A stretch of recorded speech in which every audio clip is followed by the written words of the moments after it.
If you want, you could make changes directly here in this repository at GitHub.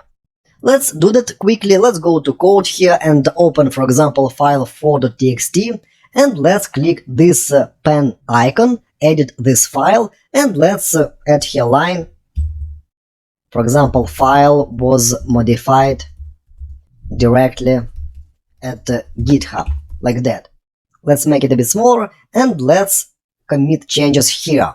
Here is commit message, update 4.txt file. If you are happy, you could leave this default message. And let's commit directly to the main branch. Commit changes. Changes were committed, and here I see updated file. And if I go to code, I'll see that there are now 7 different commits. If I click here, I'll see new commit made just 11 seconds ago. Here is commit message, update 4.txt, and here is SHA-1 hash of this commit. Now, GitHub repository, remote repository, differs from local repository. And if I go back here and enter git log command, I'll see same picture as before.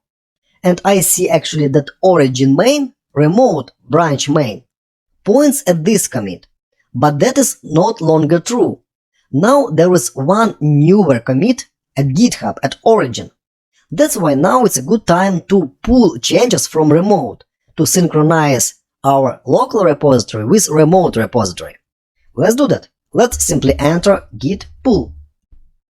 And now changes were pulled from remote repository. I see that one file changed, it is file 4.txt, and if I read file 4.txt, I'll see this change that we made at GitHub. And if I enter git log, I'll see this new commit made remotely at GitHub. And actually here I see author as Bogdan Stashuk, and here is such strange email. But that is an indication that this particular commit was made directly at GitHub.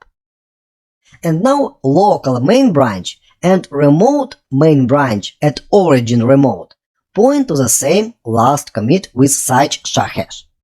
That's how you could work with remote repositories, and now you could push changes and pull changes when you want.